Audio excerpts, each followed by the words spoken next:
Hey, what's going on? This is James, and I just wanted to do a video that's been on my mind for almost a week. I did mention in a previous video that I was going to be doing this. It's pretty much about where we're headed with food shortages in the world. But first, if you haven't subscribed, go ahead and subscribe, hit the bell, do all the fun stuff, and I appreciate you. So, as the world is focusing on not even the world. I guess everybody's focusing on their area, but our country, we're focusing on, let's flatten the curve. Let's do safe, stay home, and let's worry about, getting the thousands of people not to die, or maybe millions. But what they're not taking into consideration is the where the world's food supply is, and how many people in the world that are third world countries that rely on our country, the United States, for food that we ship out, and other countries as well. Well, now because of all the shortages in every country, and all the issues we're having, most places, ourselves included, are worried about our own country, and we're not shipping out to the third world. So instead of thousands of people or hundreds of thousands of people, we're looking at millions of people dying from food shortage, from starvation.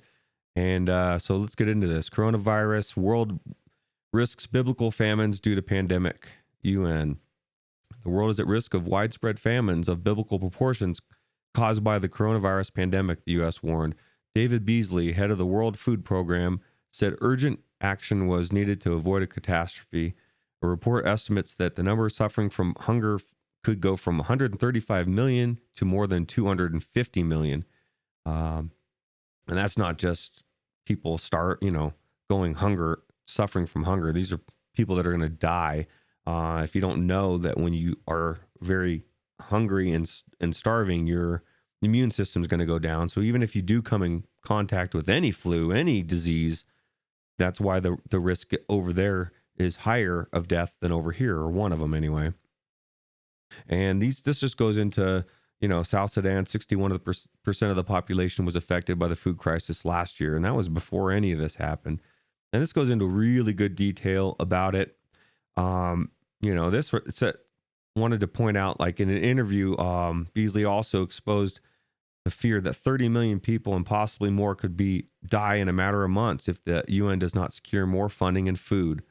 But this is also a world where donors are reeling from the steep financial cost of their own COVID-19 crisis.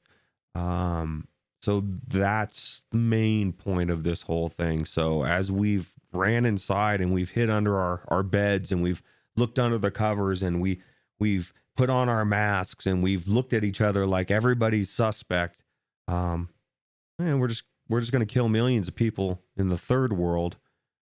And so what we're doing is actually worse than anything we could have done. And let's move on. So, locust plague begins to strike farms in western New South Wales. It says after a year of battling drought, fire, dust, flood, and disease, farmers in far western New South Wales are now facing a plague locust infestation. And if you haven't followed this, and I'll go into a couple more articles, has been going on in Africa for the last, I think, 4 or 5 months. And they got a second wave coming. They say it can. These locusts are eating 35,000 people's worth of food a day. At least that was the last time I saw it in Africa, and that was like a month ago. And this isn't, these things, obviously God's doing something, and we're running into an issue where I suggest, if you don't have food stored, I would start grabbing it, because what you saw at the grocery store a month or two ago is going to pale in comparison to what we're looking to see pretty soon. This is what I was talking about. Second African locust swarm of the year, 20 times bigger than the first. Oh God! So that's, if it was doing 35,000, you do the math. 20 times that. All this is coming at the same time, in a time when we really need all these places to produce food. And it's not even these countries either. Our country has been plagued with flooding and drought over the last few years. And every year over the last couple of years, we keep hearing, well, the next year we'll catch back up. Well, it's not catching back up. And then this whole thing has exasperated everything, and it's put us in a place where we're in trouble, people.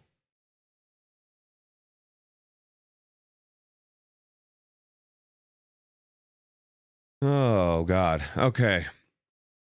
This is where we go into the next stage, our meat. Okay. U.S. perilously close to meat shortage after major plant close after the CV.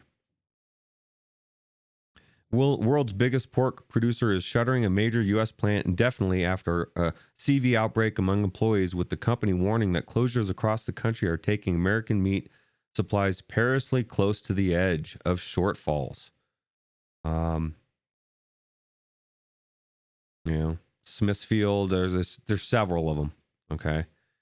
JBS shuts down pork plant. Hormel closes 2 plants as CV-19 cases increase. CV at meatpacking. Plants worse than first thought. USA Today investigation finds. That's going over more of the same thing there.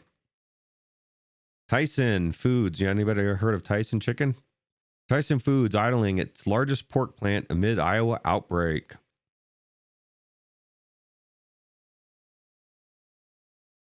Another pork plant shuts down amid coronavirus outbreak. I told my ex-wife the other day, or it was maybe a week or two ago, I told her, if you want to get meat, you probably should get it now.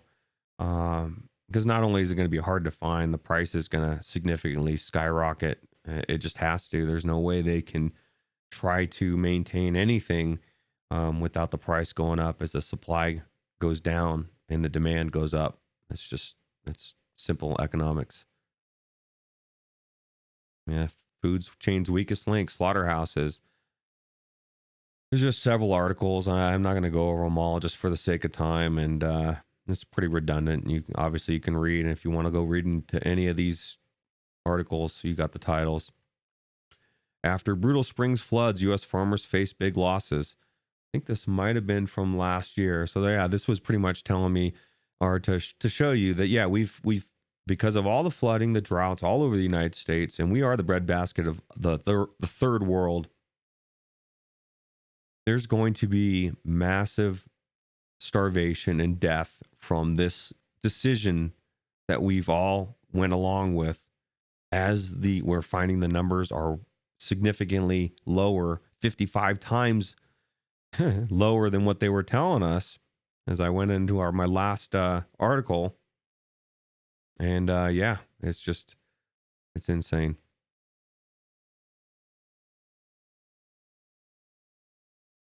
2019 was a brutal year for American farmers, the breadbasket of America. Now, this is the latest thing to be going on. Farmers dump milk and latest blow to battered U.S. dairy.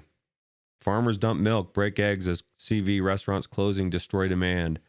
So, our farmers are forced, they have to milk their cows. They have to get the milk, and they have to either dump it or they got to decide to sell their meat, their cows, and butcher them.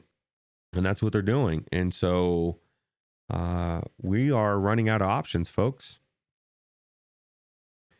So like I said before, and I'll say it again, I'll say it in every single video, and I don't care if I lose subscribers, because I already lost one earlier. And to the power of Jesus, Jesus Christ is the way.